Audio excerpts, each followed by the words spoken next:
உண்மையான நாட்டு தான் சார். தெரிஞ்சுதான் இருந்துறீங்க, 15 வருஷம் அதோட பயணிச்சிருக்கீங்க, உங்களுக்கு தெரியாது இல்லை. திடீர்னு இப்படி ஒரு வேகம் எடுக்கிறதுக்கு காரணம் உள்ள ஒரு போகிறதுக்கு காரணம்?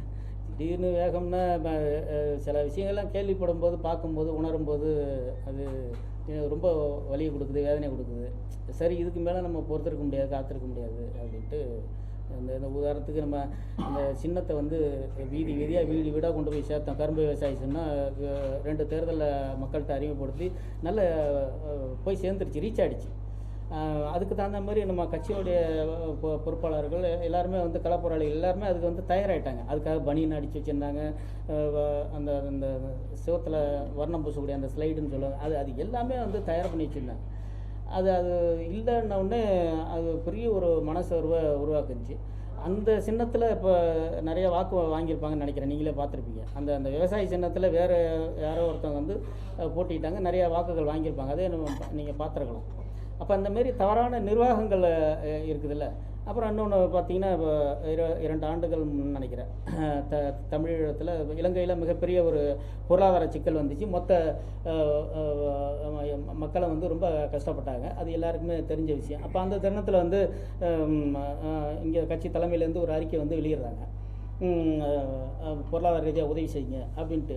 நாங்கள் இருக்கக்கூடிய ஆட்கள்லாம் எங்கள் கையிலேருந்து பையிலேருந்து போட்டு மார்க்கெட்டில் கடைகளில் வசூல் பண்ணி அரிசி மூட்டை, பருப்பு, இந்தமாரி 1 மாதம் 2 மாதம் வச்சிருந்து உபயோகப்படுத்தக்கூடிய பொருட்கள்லாம் சேமித்து வந்து திருச்சி மாவட்டத்தை சார்பாக வந்து இங்கே பெரம்பலூர், புதுக்கோட்டை, திருச்சி 3 மாவட்டத்தை சேர்த்து கிட்டத்தட்ட 50 டன்னு நான் வந்து லாரியில் ஏற்றி அனுப்பிவிட்டேன் தலைமை அலுவலகத்துக்கு.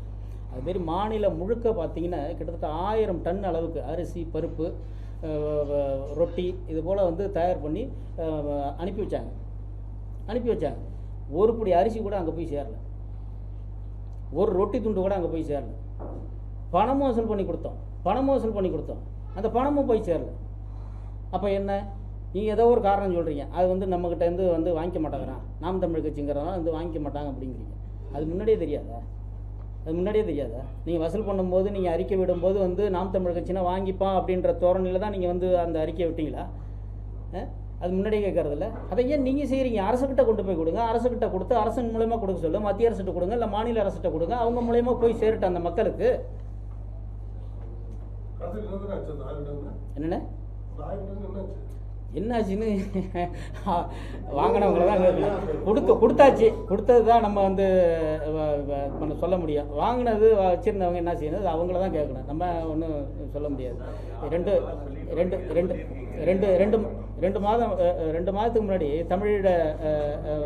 தமிழீழத்துக்கு போயிருந்தேன், இலங்கை தமிழீழத்துக்கு போயிருந்தேன். முழுக்க வந்து நான் அந்த போர் நடந்த பகுதி, அந்த தமிழர் பகுதி முழுக்க நான் வந்து சுற்றுப்பயணம் பண்ணி வந்தேன்.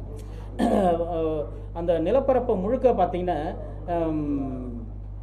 ஒரு 10 கிலோமீட்டருக்கு ஒரு இராணுவ முகாம் இருக்குது. ஒரு இராணுவ முகாம் 1000 ஏக்கர் நிலப்பரப்பில் 10 கிலோமீட்டருக்கு ஒரு முறை 1000 ஏக்கர் நிலப்பரப்பில் இராணுவம் ஆக்கிரமிப்பு பண்ணிக்குது. அதுக்கு மத்தியில் தான் செங்கல உளவுத்துறை, காவல்துறை, இவங்களுக்கு மத்தியில் தான் நம்ம மக்கள் வந்து வாழ்ந்துட்டு இருக்காங்க. மிகப்பெரிய ஒரு அடக்குமுறைக்கும் ஒடுக்குமுறைக்கும் ஆளாகி நிற்கிறாங்க. பொருளாதார ரொம்ப கஷ்டப்படுறாங்க. அதுவும் இந்த இயக்கத்தில் இருந்தவங்க வந்து கூச்சப்பட்டுக்கிட்டு வெளியிலேயே வந்து மக்கள்கிட்ட உதவி கேட்டு மக்களோட கலந்து வாழ்றதுக்கு ரொம்ப அவங்களுக்கு வந்து சிரமமாக இருக்குது அவங்களுக்கு. அதெல்லாம் நாமளே கண்டறிஞ்சு அவங்களுக்கு வந்து எவ்வளவோ அந்த 15 ஆண்டு காலத்தில் எவ்வளோ உதவி செஞ்சுருக்கலாம்.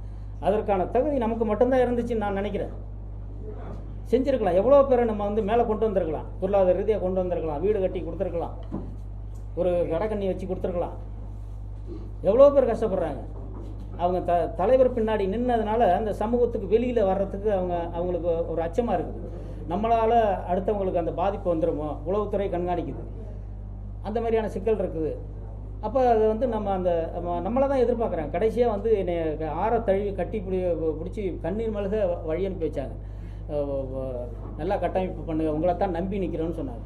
அதை கூட நான் அண்ணனுக்கு வந்து இப்போ ஒரு பதிவு போட்டு விட்டேன். நம்மளை தான் நம்பி நிற்கிறதா சொல்கிறாங்க அப்படின்னு சொல்லி ஒரு பதிவு போட்டு விட்டேன். அது எந்த மாதிரி எடுத்துக்கிட்டாருன்னு எங்கள் அண்ணன் தெரியல. இருந்தாலும் என்னுடைய கடமையாக நான் வந்து போட்டு விட்டேன். 15 வருஷம் ஆச்சு. அந்த இப்போ இனப்படுகொலை நடந்து 15 வருஷம் ஆச்சு. ஒரு 0.1 ஏதாவது ஒரு நடவடிக்கை எடுத்திருப்போமா? நம்ம எங்கேயாவது நம்ம அது குறித்து பேசியிருப்போமா? ஒரு முன்னேற்றம், இனப்படுகொலை விசாரிக்கணும், ஒரு தீர்வு காணணும், ஏதாவது பேசியிருப்போமா?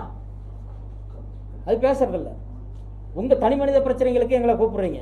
மீனவர் பிரச்சனை 15 வருஷமாக அடிச்சிட்டு இருக்கான்ல. 100 படகுகள் அங்கே திருகோணமலை நீதிமன்றத்திலேயே அருகாமையில் இருக்கக்கூடிய நீதிமன்றங்கள்லேயே மாவட்டங்கள்லேயே நிற்கிது. இலங்கையில் 100 படகுகள் நிற்கிது. ஒரு படகும் 10 லட்சம் ரூபா, 30 லட்சம் ரூபா, 1 கோடி ரூபா மதிப்புடைய படகுகள் வந்து இலங்கை அரசாங்கம் தன்னுடைய உடைமையாக்கி வச்சிருக்கிறான். அது இந்த நாட்டின் வளம் இல்லையா, சொத்து இல்லையா, தமிழ்நாட்டினுடைய ஆதி தொழில் இல்லையா, மீன்பிடி தொழில்.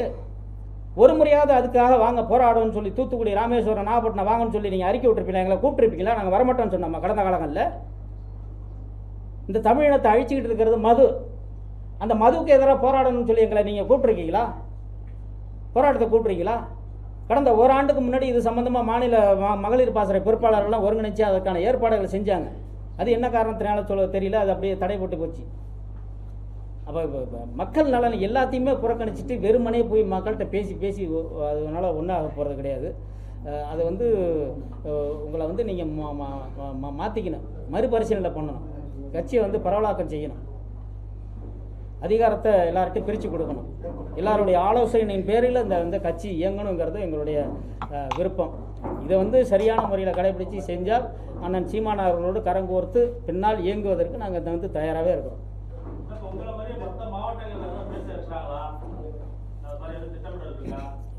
பேசுவாங்க பின்னாடி பேசுவாங்க. அவங்க எல்லாருமே வலியிலையும் வேதனையிலையும் தான் இருக்கிறாங்க. அந்த வலியும் வேதனையும் அண்ணன் புரிஞ்சுக்கணுங்கிறது தான் நம்மளுடைய வேண்டுகோளாக இருக்குது.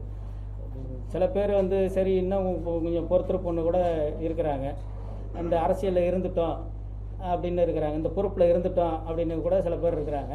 சொந்த பந்த மத்தியில் நம்ம தொழில் ரீதியாக எல்லாருக்கும் வந்து தெரிஞ்சு போச்சு. இதுலேருந்து வெளியில் வந்தால் அசிங்கம்னு சில பேர் நினைக்கிறாங்க. அதன் அடிப்படையில் வந்து அவங்க வந்து இருக்கிறாங்க. அவங்களுடைய குரலாகவும் தான் நான் வந்து எதிரொலிக்கிறேன். பல பேர் தொடர்பு கொண்டு பேசியிருக்காங்க.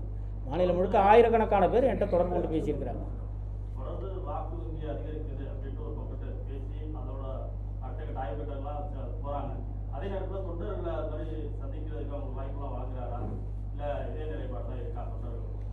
இல்லை, சந்திக்கிறதில்ல. பொதுக்குழு செயற்குழுன்னு ஒன்று போடுவாங்க. அங்கே வழக்கம் போல் என்னை போல் ஆதங்கப்பட்டு யாராவது பேசுவாங்க, 1-2 பேர் பேசுவாங்க. வழக்கமாக கட்சிக்காகவே அண்ணனுக்காக பேசக்கூடிய 4 பேர் இப்போது இருப்பாங்க. அவங்க பேச்சை கேட்டுக்கிட்டு சரி எல்லோரும் சாப்பிட்டு போங்க, கையெழுத்து போட்டு போங்க. அந்த நோட்டில் என்ன இருக்குன்னே தெரியாது, எல்லாம் கையெழுத்து போட்டு போங்க அப்படின்னு சொல்லி அனுப்பி விட்டுறது. அவ்வளோதான். இப்படி தான் நடந்துகிட்டு இருக்குது. நடைமுறை இப்படி தான் இருக்குது. ஒரு சம்பிரதாயத்துக்கு நடக்கிறது இதெல்லாம், தேர்தல் ஆணையத்துக்காக நடக்குது இதெல்லாம். நீங்கள் அந்த 4 பேர் பற்றி சொல்கிறப்ப ஒரு சுயமாக யோசிக்கக்கூடியவர் இல்லாத மாதிரியும் இல்லை அவங்களுடைய ஐடியாலஜியில் மட்டும்தான் இயங்குற மாதிரியும் சொல்கிறீங்க.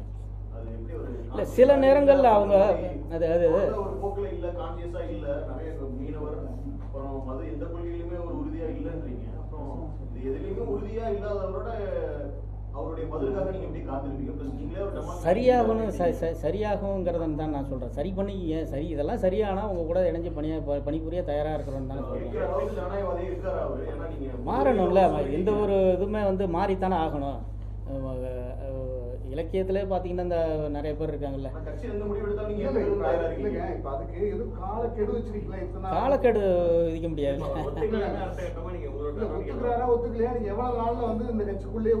இல்லை நீங்கள் ரொம்ப வேண்டாம், அதுக்கான பதில் மிக விரைவிலே கிடைச்சிடும் எங்களுக்கு. இந்த ப்ரெஸ்ஸு என்ன மாதிரியான எதிர்வினை வந்து எங்கள் அண்ணன் ஆற்றுவாருன்னு எங்களுக்கு 15 வருஷமாக நல்லாவே தெரியும். அப்போவே தெரிஞ்சிடும் எங்கள் அண்ணன் எங்களை ஏற்றுக்கிறாரா இல்லை. என்ன சொன்னார்னா, ஏற்கனவே நீக்கப்பட்டவங்க தான் தனித்தனி அணியாக செயல்படுறாங்க, அவங்கள பற்றி பேசுறது ஒன்றும் இல்லை பாட்டு. இதில் யார் நீக்கப்பட்டவங்கன்னு சொல்லி கேட்டு நீங்கள் உங்களை அறிமுகப்படுத்தி பேசுங்க. நீங்கள் அவங்கள என்னோட பேர் வந்து குமாருங்க. நான் கிழக்கு தொகுதி நாம் தமிழ் துணைத் தலைவருங்க.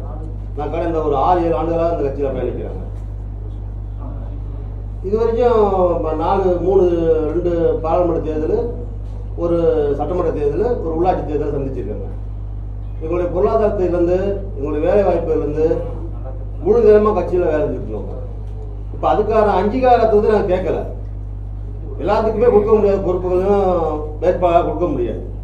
ஆனால் தொடர்ந்து எங்களோட பயணிக்கிறாங்க பாருங்க, 5 வருடம் 6 வருடம் பயணிக்கிறாங்க பாருங்க.